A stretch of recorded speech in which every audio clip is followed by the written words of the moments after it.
Ayan, truly there is no other better way and better place than on our church. Tama po ba? Amen. All right.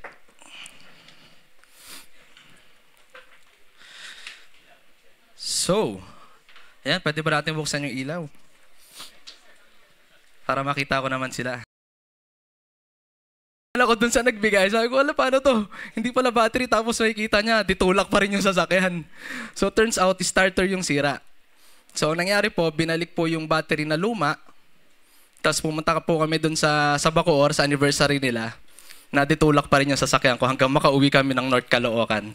Pero truly, si Lord pa rin ang nag-sustain from south to north, nakauwi naman kami. Then kinabukasan, pinagawa ko po yung starter.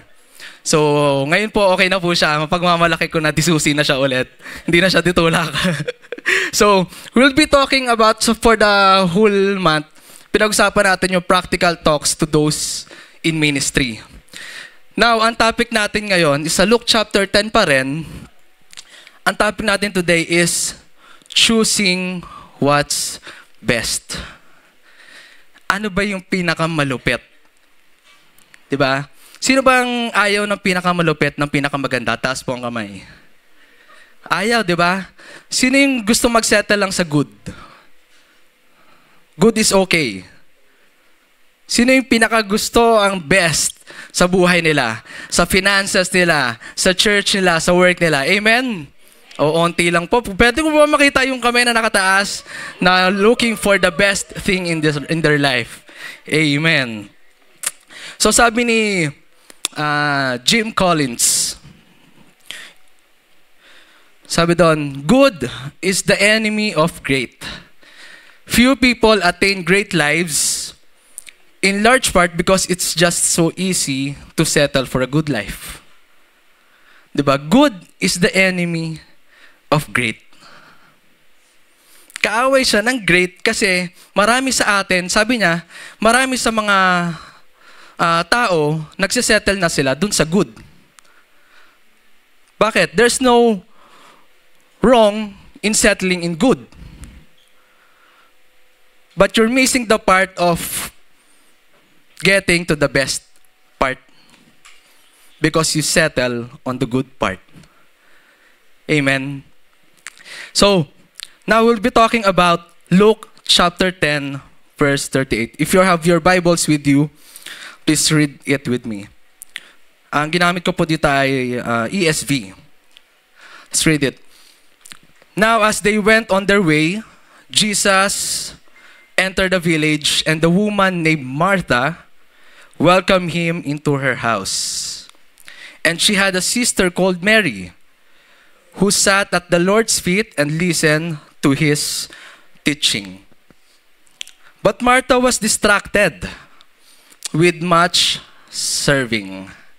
And she went up to him and said, Lord, do you not care what my sister has left me to serve alone? Tell her then to help me. But the Lord answered her, Martha, Martha, you are anxious and troubled about many things, but one thing is necessary.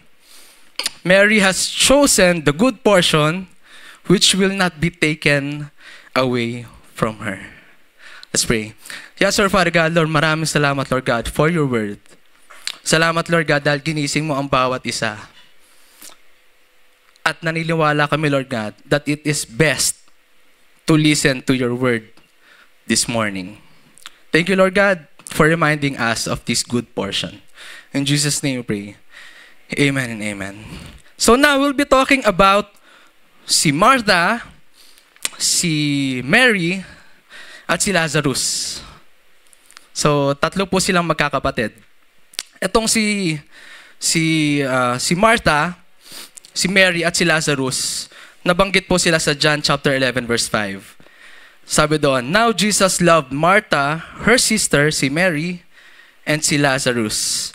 Ito yung time na namatay si Lazarus at lumapit si Martha kay Jesus para buhayin siya ulit. So sa 4 days nang patay si Lazarus, dumating si Jesus. Dito yung favorite verse ng lahat. John 11:35. Jesus wept. Umiyak si Jesus. So it is because namatay yung kaibigan niya, si Lazarus. Na turns out, kapatid ni Martha and Mary. Si Mary po dito, hindi po siya yung nanay ni Jesus. Si Mary siya yung, naalala niyo po yung expensive perfume na bote na pinor out niya sa feet ni Jesus at nilinisan niya using her hair. Yun po yung Mary na pinag-uusapan natin. So Mary, Martha, and Lazarus are important to Jesus. Tulad po ng katabi nyo ngayon, sa kaliwa at kanan, importante siya kay Jesus. Sabi mo sa katabi mo, importante ka kay Jesus.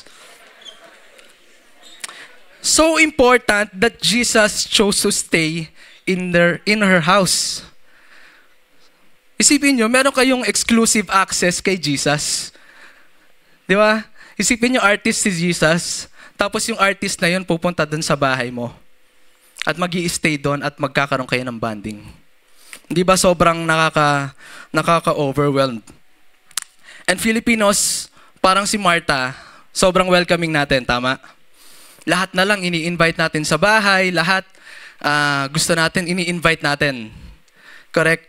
Nung ma-share ko lang, nung simula nung kinasal po kami nung wife ko, si Che, nung 2023, we chose and decided na yung gusto namin yung bahay namin maging house of refuge. Maging bahay na pahingahan. Bakit po pahingahan? Kasi sa buong biyahe pagod kayo eh. Ganun siya kalayo eh. Pagdating mo doon pagod na pagod ka, so nandun ka sa bahay ng pahingahan. Minsan nagiging bahay po siya ng tahanang walang hagdan. Pag may sakit po ako, so wala pong hagdan-hagdan sa akin. Lagi po ako nasa second floor. Dahil pag ginagout po ako po, yun. Opo, may gout po ako. Opo. So, we choose and decided to have a house of refuge. Anyone is welcome. So bakit? Rather than going to other places, we decided na yung bahay sabi namin, gawin natin yung bahay natin na part ng ministry natin. So pag may mga pictures po kayo nakita doon, yung mga youth doon, tandaan nyo po sila yung mga problemadong tao. So pumupunta sila doon sa bahay namin. Doon namin pinag-uusapan yung problem nila sa buhay, sa school, lahat. Kasi imbis na dalhin namin or invite namin sila sa mga restaurant na limited yung time, ini-invite namin sila doon sa bahay namin. Overnight. So literal na overnight, wala po natutulog doon sa bahay na yun. So, ayun. It's very welcoming. Madalas po paggabi before dumating yung bisita, maglilinis siya. It's part of her service. Ako naman po, natuto po akong magluto. It's part of my service. So kung gusto nyo po matikman yung luto ko, biyahe po kayo ng 4 na oras. Makakapagpahinga naman po kayo doon pagkadating. So service has become part of our lives. Masaya kami nagseserbisyo. Nakikita nyo po kami dito every Sunday, nagsaserve kami. Saturday, Sunday, dito kami nagsaserve. So is Martha. Si Martha, ganun din. At meron nga siyang, sabi nga sa 39, she had a sister called Mary, who sat at the Lord's feet and listened to His teaching. So Jesus, andun na siya sa bahay ni Martha and Mary, ni Lazarus. Si Mary, sabi doon, who sat at the Lord's feet and listened to His teaching. At their time, sa time nila before, pag may rabbi na pumunta doon sa isang lugar, hindi common or hindi norm na ang babae ay nakikinig kasama doon sa grupo. Hindi siya normal na, kunyari, ganito po, may pastor, dito po, may preacher, hindi po normal na may babae doon sa crowd. Because nasanay po sila na puro lalaki ang naglilid.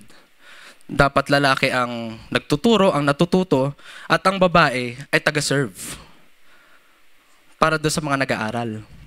So that's on their time. But yun ang norm sa panahon nila. Pero si Mary, binali yung norm na yon. Ano mong ginawa ni Mary? Pumunta siya dun mismo sa paahan ni Jesus. And listen, nakinig si Mary. So, it's not normal, hindi kasama sa, hindi culture nila na makinig. Si Martha naman on the other hand, busy siya mag-prepare ng pagkain, mag-prepare ng lugar. So Martha chose to serve, but Mary chose to sit. Si Martha, pinili niya mag-serve. Si Mary, pinili niyang umupo. Now, naniniwala ba kayo na relational ang church natin? Amen. Can I be? And hingin ko po ang na pumayag kayo sa akin that I'll be relational today. Amen. Pwede po ba? Agree po ba lahat? Pwede po ba makakita ng approve? Yan. So, I'll be relational today. Gusto ko pong tanungin si Jethro, bakit po siya umupo dito sa harapan? Mga sir.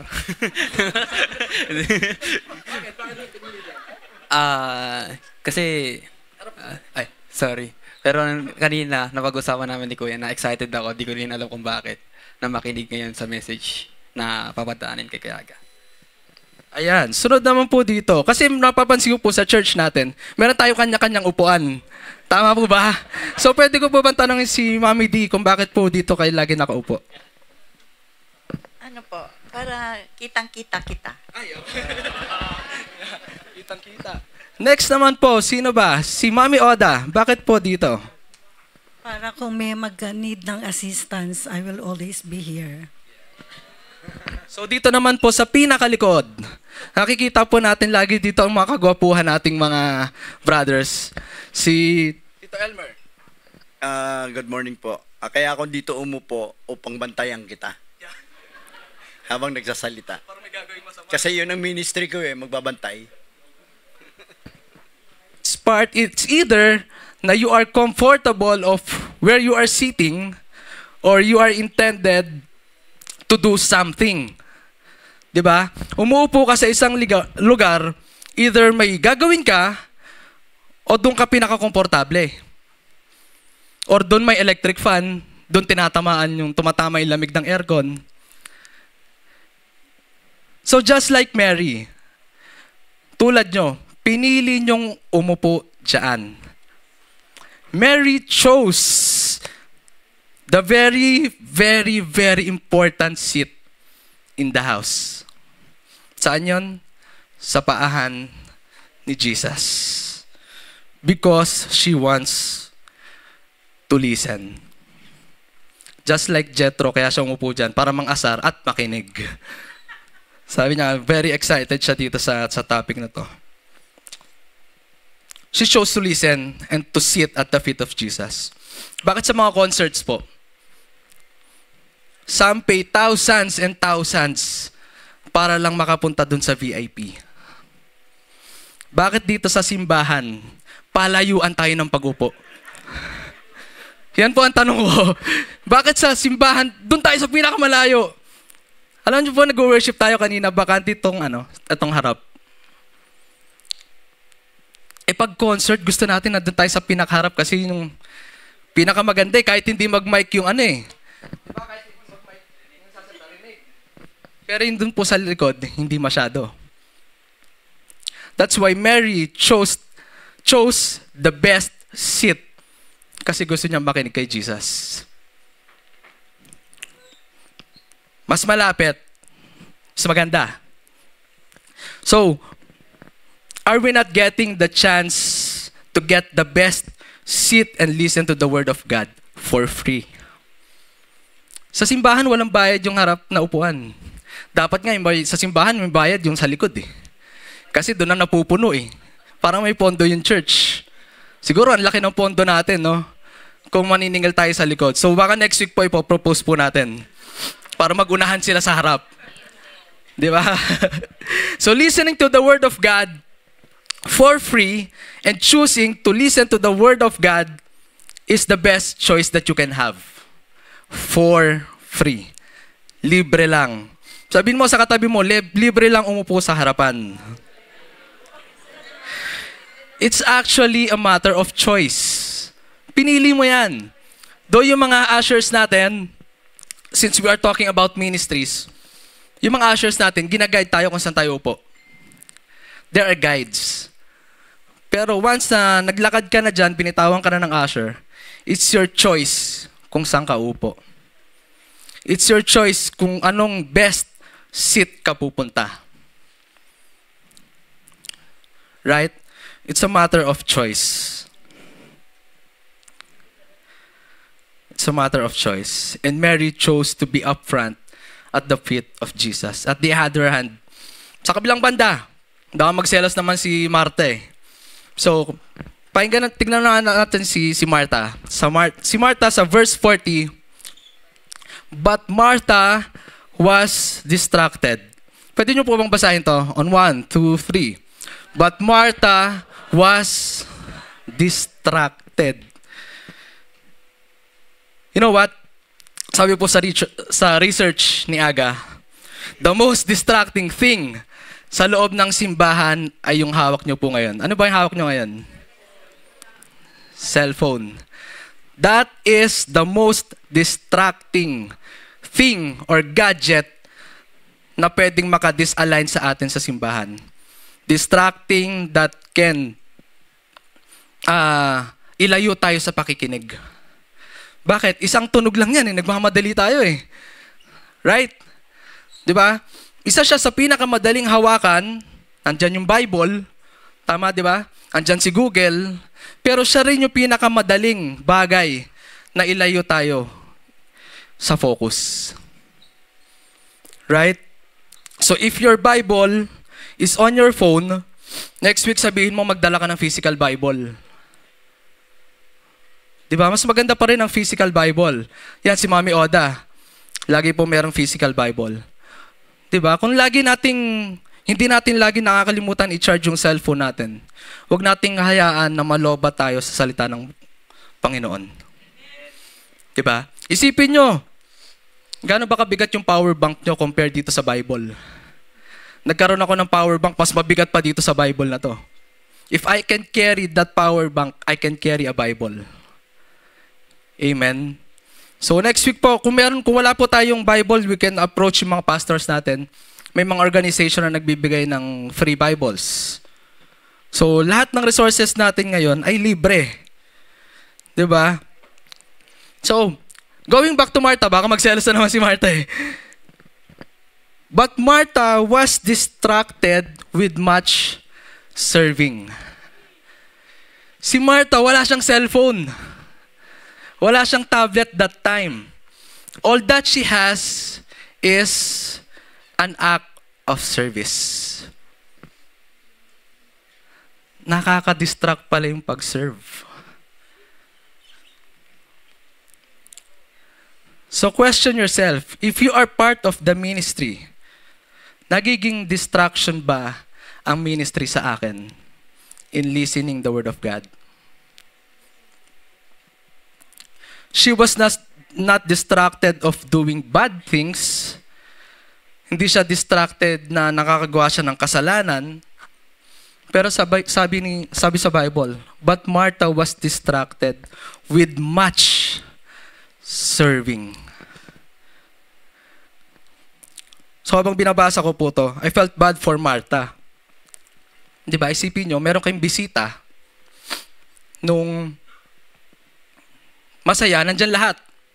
Enjoy lahat, masaya, party. Pero nung hugasan na, nawawala sila lahat. Biglang naging cemetery yung bahay nyo. Ikaw na lang mag-isa naghuhugas, malungkot. Di ba? Martha is busy with serving. Sino bang hindi mabibisi? Isipin nyo. Si Jesus pumunta dun sa bahay nila. Of course, simula pa lang sa verse 10, alam natin na may kasama na siyang 72 na disciples. Meron 12 na disciples na sinesend out niya. So possibly, nung pumunta sila dito sa bahay ni Martha, ang bisita ni Martha ay si Jesus, plus yung 12 disciples, plus si Martha, plus si Mary, plus si Lazarus. So ilan yon? 15 packs minus 12, 13, 14, 15. Minus si Martha. Diba? 15 na tao na i-host mo dun sa bahay mo, magsiserve na ikaw lang mag-isa. For the past weeks, pinag-uusapan natin yung joy. Pag ikaw na lang ba nagsiserve, meron ka pa rin bang naiiwan na joy sa puso mo? Regardless kung sa church or sa work, sa bahay, may naiiwan pa rin bang joy o may naiiwan ng inis? Di ba? Kaya lumapit siya kay Jesus. Si Mary, sabi niya, siguro sa sobrang inis niya, ba naman, ikaw kumikilos na ikaw lang mag-isa eh. Tapos lahat sila nakaupo eh. Absolutely. Siyempre, si Jesus, hindi lang naman siya pumunta doon para tumambay. Pumunta siya doon para mag-preach, magturo. So for sure, si Jesus nandun sa harap, si Mary, tapos yung 12 disciples nakapalibot sa kanya. Then si Martha, biglang lumapit. Siguro habang nagtuturo si Jesus, bigla siyang, di natin alam kung sumigaw, kung bumulong, or kung paano niya sumingit, o paano niya hininto si Jesus sa pagsasalita. Sabi niya doon, on verse 40, tuloy natin. And she went up to him and said, si Martha to, Lord, do you not care? Lord, wala ka bang pakialam? Lord, wala ka bang pake sa akin?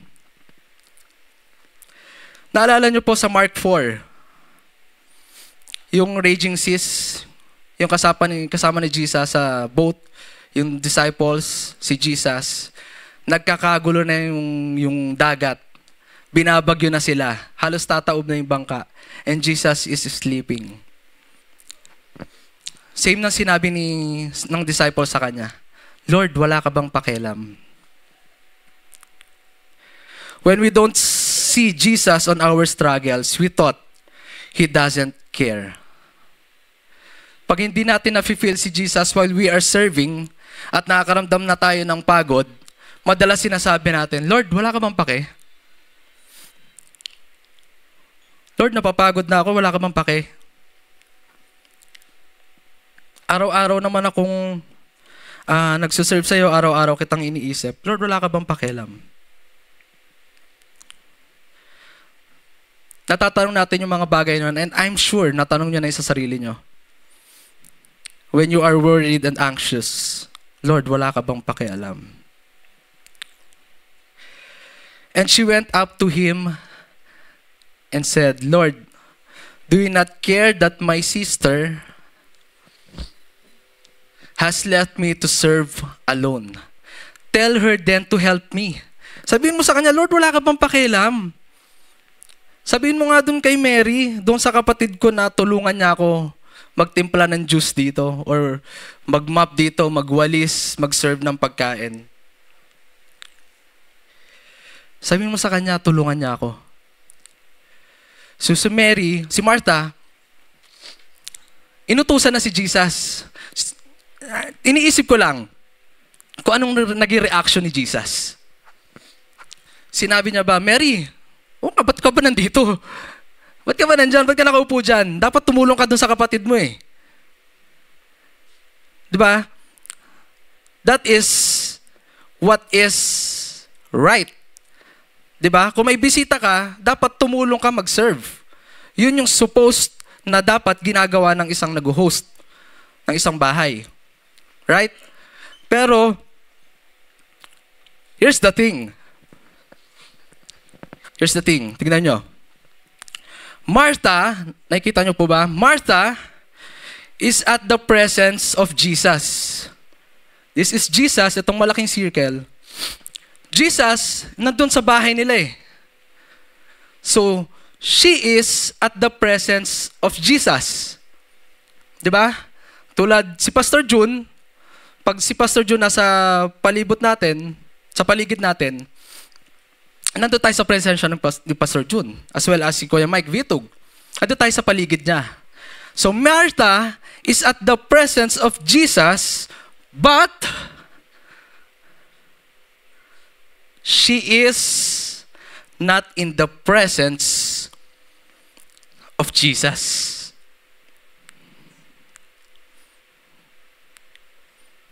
Can I get an amen to that? Andun na eh. Can you go back to that slide? Andito na eh. Andito na si Jesus oh. Yes, you are serving Him. You are doing a lot of things sa Kanya, pero wala ka sa presensya niya. Wala ka doon sa mismong presensya niya, pero alam mong malapit ka kay Jesus. There is a big difference with that. Diba? I'm at the presence of Jesus. I go to church every Sunday. Kasi sabi ni pastor, sabi ng leader ko, punta daw ako sa church every Sunday. Attend daw ako ng small group. Okay, attend ako. Attend ako ng D group. Gising ako ng 6 a.m. ng umaga. Maagang maaga kasi kailangan kong umattend ng daily devotion. I'm at the presence of Jesus. But the question is, am I really in the presence of Jesus? Diba? Yun po yung mabigat eh. Not because we are Christians, may Christ doon sa religion natin, that doesn't mean that Christ is in you. Right? Pwede lang nating iharap dyan si Christ sa harap natin. But He's not really with us, in us. Diba? Kahit gaano ka pa mag-serve sa simbahan, kahit gaano pa kagaling dito sa worship team, kahit gaano pa sila kagaling, if you are not in Christ, baliwala. Bakit baliwala? Papasok ang burnout. Papasok yung busyness. Papasok yung katamaran. Because you're doing it for God, para lang sa kapakanan mo. Nakuha niyo po? Ginagawa ko lang itong pagtugtog dito because i-bless ako ng Panginoon. Gagawin ko lang yung pagsiserve dyan kasi nakikita ng tao na mabait ako. Magsasalita ako dito sa harap para isipin nilang Christian ako. That's the sad reality of being in the ministry. Tama po. That is the sad part of being a Christian. Natatago tayo sa pangalan na Christianity. But we are not having Christ within us. So that's one thing to ask. Am I really in His presence? Martha is at the presence of Jesus, but she is not in His presence because her focus is on Mary. There's nothing wrong with doing good things, but your focus is not on Him. We're doing ministry dito sa church, pero ang focus natin dun sa iba. Ginawa ko na nga ito, naglinis na nga ako dito eh. Tapos itong si bigla lang umalis. Lahat na nga ginagawa ko dito sa simbahan eh. Pero ba't itong si walang ginagawa? Our ministry, dapat ang focus natin doon kay Jesus, hindi sa tao. Right? If you are part of the ministry right now, ask yourselves, am I really in His presence? Ang focus ko ba ay nandun talaga kay Jesus? Kahit hindi ka pa nasa ministry, Pumupunta ba ako dito sa simbahan dahil ang focus ko ay kay Jesus? O gusto ko lang mag-please ng ibang tao? Kasi gusto niya daw yung presensya ko dito sa simbahan. Then if you are thinking about that, baguhin mo yung pag-iisip mo. Change your focus. I-align mo dun sa tama na dapat si Jesus ang focus natin lahat. If a church, kung ang church ang focus ay doon sa tao, rather than what we are doing for God, nakakalungkot yung ganun simbahan.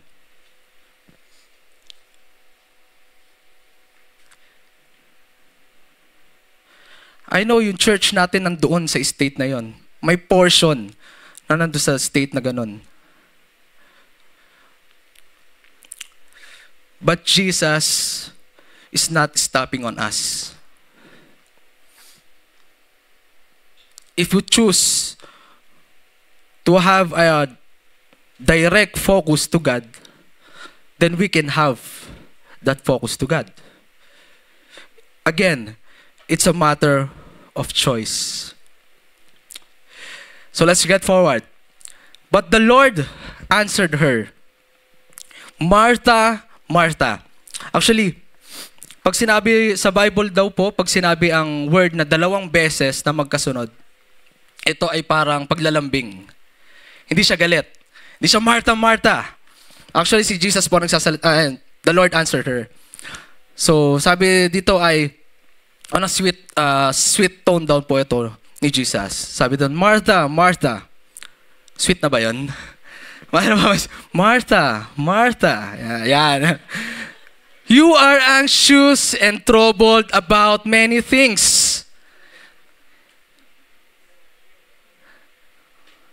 Balik muna tayo. Pwede ba natin gawin na yung Martha, Martha, ipalitan natin ang pangalan natin? Diba? Aga. Sweet pala. Aga.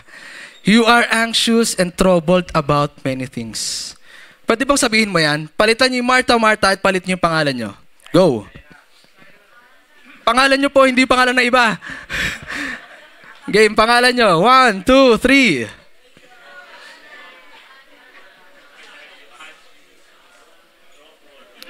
Ang hirap sabihin kasi totoo. Amen. We are so much anxious and troubled about many things about the work in the church. Sobra-sobra tayo sa pag-serve. Pero kulang tayo sa pakikinig.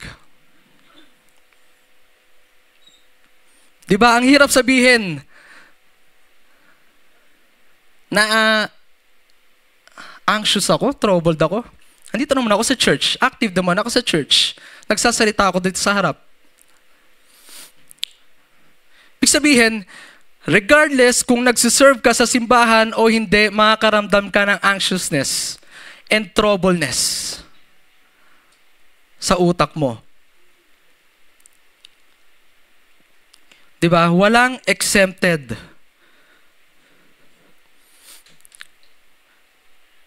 At hindi ito sinabi ni Martha. Tama, wala naman sinulat dun eh. Nasabi ni Martha, anxious daw siya. Bad trip daw siya, pagod daw siya. Wala sinabi dun. Ang sabi lang, and the Lord knows yung pain ni Martha. Alam ng Diyos yung pagod ni Martha, kaya sinabi niya dun, you are anxious and troubled about many things. Kahit hindi mo sabihin, Martha, alam ko, sabi ni Jesus, the Lord knows my pain. The Lord knows my pain. Diba? Even yung pastors and wives natin, yung elders, BOT, worship, media, Sunday school, ushering, maintenance, admin, food, ministry head, daily devotion volunteers, the Lord knows your pain. If you're serving here in church at nakakaramdam kayo ng anxiousness and troubleness, the Lord knows your pain. Alam ng Lord, kahit hindi mo sabihin, The Lord knows your pain. We build relationship, not hardships. So maging kagaangan po tayo sa bawat isa. If someone is feeling napapagod, na nabu-burn out sa simbahan, huwag na tayong dumagdag. The Lord knows their pain already. Masyado na mabigat para sa Kanya. Let's build relationship rather than hardship. But she reminded her, sabi sa verse 42, but one thing is necessary. Mary has chosen the good portion which will not be taken away from her. Take note of the word chosen. Pinili. Pinili, hindi pinilit. So si Mary, si Jesus, hindi niya pinapunta si Mary para umupo dun sa harap niya at makinig. Mary chosen the good portion. What is that good portion? It's about listening to the word of God. That is the good portion. Dati akala ko sa simbahan ang pinaka-the best ay pag-worship kasi papunta kay Jesus eh. But this verse changes my some part of my paniniwala that listening is the best portion in worship service. Amen. Narinig niyo po ba? Isa lang nag-amen eh. Amen. Listening to the word of God is the best portion that you can have sa buong 2 oras na nandito tayo. If you listen. Not just attended the service, pero nakinig ka. Ibig sabihin nung nakinig, meron tama sa puso. Kung hindi tinamaan or hindi mo naintindihan yung message because you choose not to understand the message and choose not to listen, you just attended the church. But if something happens and transforms your heart, that I can say, you listen to the word of God.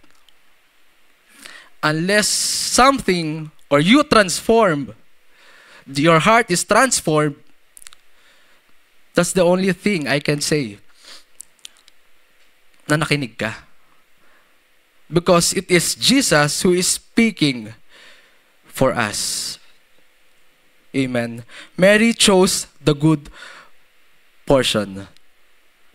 One thing is necessary and one thing is important, sabi ni Jesus. That doesn't mean na ang pagsaserve natin ay masama. Diba? Kung wala, isipin nyo, walang servants dito sa church, magulo. At mapapagod si Kuya Edgar.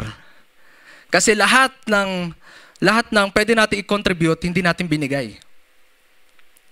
Pero ang church ay dinisan na maraming servants para maging magaan ang flow ng worship, ang flow ng program. Diba? Being and having pagbibigay ng serbisyo ay hindi masama. It's actually good. What we are doing in the church is good. Tama? Masarap po trumabaho sa simbahan. Though we are volunteers, masarap po trumabaho sa simbahan. May pagod pero may joy. Diba? May morning pero may dancing. Diba? Again, it is not what we are doing for God, but what we have done, what He has done for us. Hindi sa kung anong ginagawa natin kay Jesus, pero kung anong ginawa niya sa atin. That's the reality of ministry. The Lord wants us to be still. I'll end on this. The Lord wants us to be still and listen to the word at His feet. Not just listening, but having intimacy with Him. Yung tamang relasyon. Yung tamang pagkakakilanlan kay Jesus. Intimacy is a close, personal relationship. Intimate. Yung as in close kayo ni Jesus. If you are part of the ministry, if you are part of the church, more than your work or your service, ang inihiling ni Jesus is your intimacy with Him. Di bali nang hindi ka mag-serve dyan, pero makinig ka dito. Di bali nang hindi ka kumanta dito, pero makinig ka dyan. Yung sinasabi ni Jesus. Di bali nang huwag mo akong pagsilbihan, pero makinig ka lang sa akin. Yan yung tinuturo niya kay Mary. Kay Martha. Relationship comes with talking and listening. It's a two-way conversation. If you have that relationship with Jesus, dapat nagsasalita ka as well as nakikinig ka rin. Nagtatrabaho ka, pero nakikinig ka rin. That's what Jesus is telling to us right now. You need to choose. Kailangan mong piliin si Jesus. Sabihin mo sa katabi mo, kailangan mong piliin si Jesus. Araw-araw. Alright, let's all rise. And join me in prayer. Truly, Lord God, Ikaw yung Diyos na nagre-remind sa amin araw-araw. Ikaw yung Diyos na gusto namin bigyan ng intimacy with. Lord, always remind us na rather being Martha, maging Mary kami sa puso namin. Magkaroon kami ng joy of listening to your word, Lord God. Lord, if there are people here na nakakaramdam, Lord God, ng anxiousness, ng puso na napapagod, na katawan na nagkakasakit. Lord, they know, you know their pain. Lord, alam mong nahihirapan sila. And as a church, we're praying, Lord God, na bigyan mo sila, Lord, ng kapahingahan. Bigyan mo sila ng peace. Bigyan mo sila ng understanding, Lord, of what is important. Lord, remind this church to be a Mary rather than being Martha. Lord, buksan mo yung puso't isipan namin as we listen always to your word rather than to our works. Lord, gamitin mo itong simbahan na to para maramdaman ng ibang tao that the most important thing is sitting at your feet. That is the best place that we could have. Lord, salamat sa pagsama mo sa amin. Thank you, Lord God, for being with this church for the past 30 plus years, Lord God. Truly, Ikaw yung Diyos na nakikinig. Ikaw yung Diyos na nagsusustain. Ikaw yung Diyos na hindi napapagod, Lord. Samahan mo kami araw-araw, Lord God. Araw-araw mo kaming imbitahan doon sa paahan mo. So that, Lord God, every Sunday na nandito kami, day by day, papalakasin mo yung pananampalataya namin, Lord God.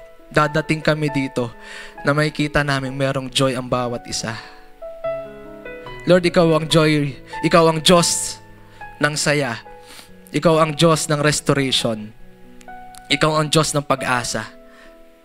Kaya Lord, patuloy mong baguhin ang bawat isa. Hindi pa huli ang lahat, Lord God. Yun ang sabi mo, kaya mo kaming baguhin. Make it happen, Lord God, sa simbahan mo.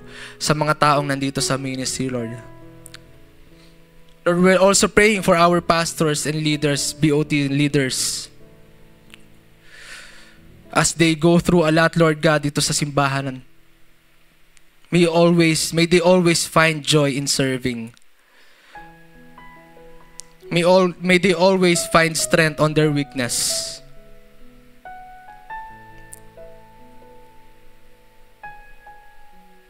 May they always find you in their busyness, Lord God.